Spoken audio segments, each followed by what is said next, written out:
des Affaires étrangères de l'État du Qatar. Son Excellence M. Robert Doucet, ministre des Affaires étrangères de la République du Togo.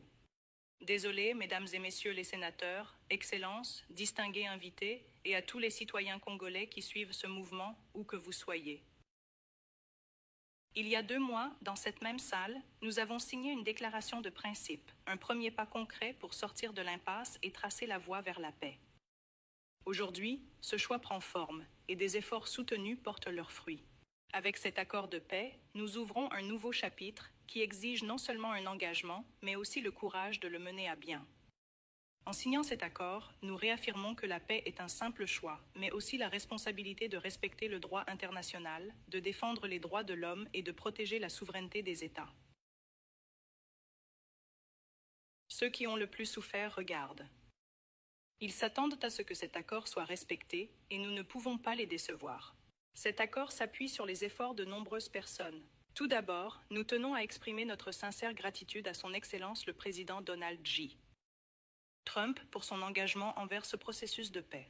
Son leadership a permis de maintenir ce processus concentré et orienté vers un objectif, et ce dès le premier jour. Cela a été également caractérisé par la qualité et la détermination de toute l'équipe américaine, illustrée par le soutien essentiel du sénateur Rubio et du docteur Boulos. Nous saluons son Excellence le président Félix-Antoine Tshisekedi Tshilombo pour avoir choisi la voie la plus difficile, une paix enracinée dans les principes et dans la dignité de notre peuple. Nous remercions le président angolais João Lorenzo, facilitateur du processus de Luanda, pour avoir posé les bases essentielles. Nous sommes également reconnaissants à l'État du Qatar et à son Altesse l'Émir, dont le leadership a joué un rôle déterminant dans la convocation de la première rencontre directe entre nos 2 chefs d'État en mars, une démarche courageuse qui a jeté les bases du dialogue.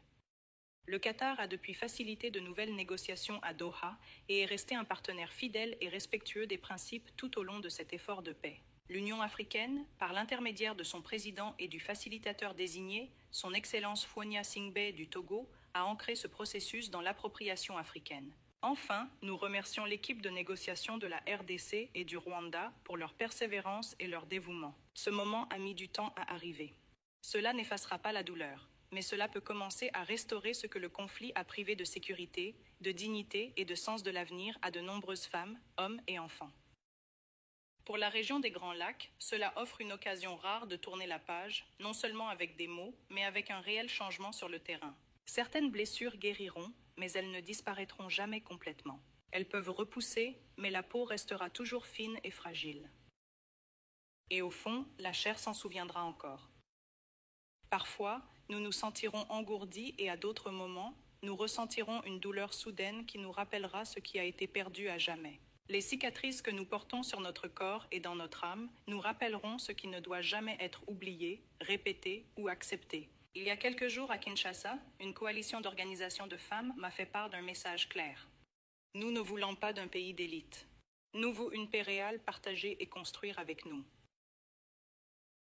Nous ne voulons pas d'une paix façonnée par les élites. Nous voulons une paix réelle, vécue, partagée et construite avec nous et nos concitoyens de l'Est.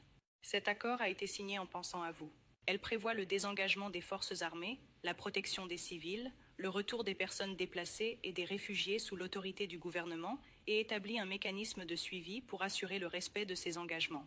Ce ne sont pas que des mots sur du papier. Il faut maintenant les traduire en actes avec justice, responsabilité et volonté politique. Cet accord de paix est le point de départ et non l'objectif final. Il doit maintenant être suivi par le désengagement, la justice et le retour des familles déplacées et des réfugiés en RDC et au Rwanda.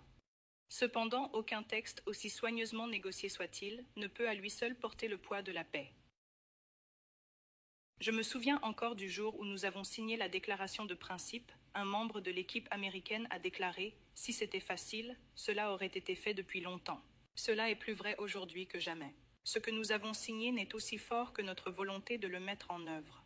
Nous, la RDC, lutterons certainement et résolument pour que cet accord soit respecté non pas par nos paroles, mais par nos actes.